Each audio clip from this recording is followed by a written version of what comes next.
తిట్టడం కంటే మా ఫ్యామిలీని చంపేయండి అని చెప్పి ఆయన మాట్లాడడమే కాకుండా మాకెవ్వరూ లేరు, మేము అనాథలు అని. అసలు ఏంటి ముద్రగడ గారిది ఈ పరిస్థితి? ఆయన నేపథ్యం ఏంటి, ఆయన ఐడెంటిటీ ఏంటి, ఆయన మాట్లాడుతున్న మాటలు ఏంటి, ఆయన ఇచ్చిన సవాళ్ళు ఏంటి, ఆయన తీసుకున్న నిర్ణయాలు ఏంటి, ఎలా చూడాలి సార్ ఓవరాల్గా ఈయన ఎపిసోడ్ని? అంటే నేను నిన్ననే చెప్పాను ఈ విషయంలో పెద్దగా మనం మాట్లాడడానికి ఏమీ లేదని, మీరు అదే శీర్షిక కూడా ఇచ్చారు. కానీ ఇప్పుడైనా కానీ ఈ అఘాయిత్యం మాటలు లేకుండా ఉండడం చాలా మంచిది.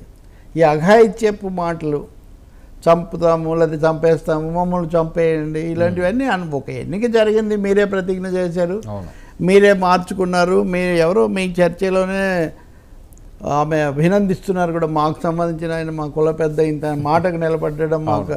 నేను అది ఇది కూడా ఏమి మాట్లాడట్లేదు, కానీ ఎవరు చంపేయరు అంతవరకు.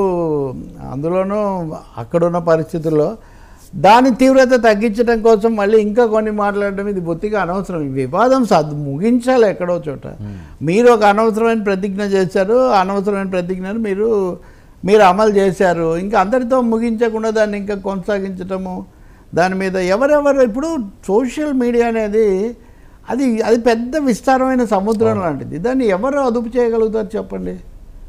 అదుపు చేయలేరు. అంటే చెయ్యటం అంటే చెయ్యాలి అనే నాయకులు చెప్పడం వేరు. నాయకులు బాధ్యతగా ఉండాలి, పార్టీలు తప్పకుండా చెప్పాలి, అది నేను ఒప్పుకుంటా. కానీ చేయగలుగుతారా లేదా అన్నది చెప్పలేము మనం. కాదండి, అవసరమైతే మమ్మల్ని చంపియండి, మేము అనాథలం అని అవే కొంచెం అఘాయిత్యం మాటలు, అనవసరం అఘాయిత్యం మాటలు ఇంకా పెంచుతాయి, మళ్ళీ పెంచుతాయి అన్నది. అనాథలేండి ఒక్కసారిగా. ఇప్పుడు వీళ్ళందరి తరఫున మీరు మాట్లాడారు, వీళ్ళందరూ అన్నారు, వీళ్ళందరూ ఏమైపోయారు? ఎందుకు మీరు అనాథలు అంటున్నారు?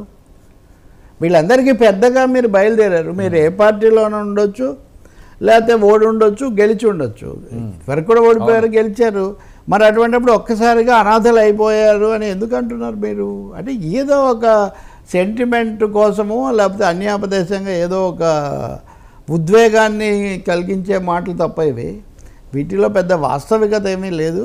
అంత తీవ్రంగా తీసుకోవటం కూడా ఇప్పుడు ఏం జరగదని నేను అనుకుంటున్నాను. ఎన్నికల ముందు కొన్ని మాటలు వచ్చాయి, కానీ ఇప్పుడు ఇంకా అన్ని స్థానాలు వచ్చి అఖండ విజయం సాధించిన వాళ్లకు వీటి గురించి ఇంకా అంటే ఇప్పుడు కొత్తగా మళ్ళీ ఇది ఒక కొత్త ఐడెంటిటీ సమస్యలాగా మాట్లాడడం అనవసరం. నేను కూడా ఎక్కువ మాట్లాడదలుచుకోలేదు, ఎందుకంటే మాట్లాడిన కొద్దీ ఆ మాటలకు ఎప్పుడెప్పుడు ఎవరెవరు ఏమేమి కోణాలు ఇస్తారో మనం చెప్పలేము.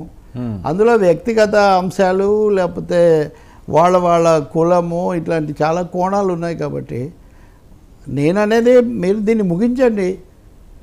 ముగింపు చాలా ముఖ్యం, కానీ దీన్ని ఇంకా పెంచేటటువంటి మాటలు, కొంచెం అఘాయిత్యంగా లేకపోతే కొంచెం విపరీతమైన వివాదాస్పద వ్యాఖ్యలు ఇంకా బొత్తిగా అనవసరం.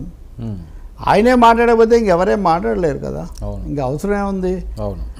పోనీ ఆయన లేదా ఆయన అనుయాయులు ఎవరన్నా ఆశిస్తుంటే కనుక, అంటే ఎవరో వెళ్ళి అధికారికంగా ఆయనకి ఏదో హామీ ఇచ్చి ఏదో అట్లాంటివి ఇప్పుడు ఏం జరగవు. అంత అవసరం ఏముంది ఎవరికైనా కానీ. కాబట్టి ఆ చొరవ ఎవరు అది ఇప్పటికి అది ఇంకొంత సమయం పడుతుంది దానికి, ఇంత లోపలే ఇవన్నీ మాట్లాడక్కర్లేదు. ఇప్పుడు ఇంకోటి కూడా చూస్తున్నాను నేను, ఆయన విశాఖ ఉక్కు గురించి మాట్లాడండి, ఇంకోటి మాట్లాడండి, దాన్ని దీన్ని ముడిపెట్టడం కూడా అనవసరం. ఇప్పుడు ముందు వాళ్ళు విజయం సాధించిన వాళ్ళ కుర్చీలో వాళ్ళని కూర్చొనివ్వండి, సెటిల్ అవ్వనివ్వండి, వాళ్ళు ఏం స్టెప్స్ తీసుకుంటారో తర్వాత దాన్ని బట్టి అప్పుడు ఆలోచించాలి. అదే మరి మరోసారి ట్రోల్ చేస్తున్నారు, ఎందుకంటే 2019 నుంచి 24 వరకు జగన్మోహన్ రెడ్డికి నువ్వెందుకు ఈ సూచనలు సలహాలు ఇవ్వలేదు, ఇప్పుడు వీళ్ళకి ఎందుకు ఇస్తున్నావు మొదటి రోజే అని. అంటే 2019 నుంచి 24 అనలేము, ఎందుకంటే ఆయన 23 చివరి చాలా రోజుల వరకు అటు ఇటు కాకుండా ఆయన వైసీపీలో చేరి. నిజమే వీళ్ళెవరూ వాటి మీద పెద్ద పట్టించుకోలేదు కదా. ఈరోజు ఉదాహరణకు వైసీపీ వాళ్ళ పత్రిక చూస్తే కనుక విశాఖ ఉక్కు అమ్ముతున్నారు, దాంట్లో భాగాలు అమ్ముతున్నారు, ఇలాంటి వార్త ఉంది. మంచిది, ఆ వార్త నేను స్వాగతిస్తా. కానీ ఇప్పుడేంటి, ఇది ఎప్పటి నుంచో జరుగుతుంది కదా. కమ్యూనిస్టులు, కార్మిక సంఘాలు ఎప్పటి నుంచో ఈ విషయం మీద గొడవ చేస్తున్నారు కదా. కాబట్టి బెటర్ లేట్ దేన్ ఎవర్ అని ఇప్పటికైనా మాట్లాడుతున్నారు. కానీ ఇప్పుడు అక్కడ పిఠాపురము, తర్వాత అక్కడెక్కడ ఊరు అక్కడ జరిగినటువంటి కిర్లంపూడి, ఆ నేపథ్యంలో దాన్ని ఇతర అంశాలను ముడిపెట్టడం, లేకపోతే ఇంకొంచెం పెంచే వ్యాఖ్యలు చేయడం బొత్తిగా అనవసరం. కావాల్సింది ప్రశాంతత కావాలి, రికన్సిలియేషన్ అంటారు, పునరేకీకరణ అంటారు. ఇప్పుడు కావాల్సింది అలాంటి ఒక స్పర్శ, కానీ ఒక ప్రశాంత స్పర్శ ఇప్పుడు కావాలి. కానీ దాన్ని పెంచే పని మటుకు పెద్దలైన వాళ్ళు చేయకూడదు.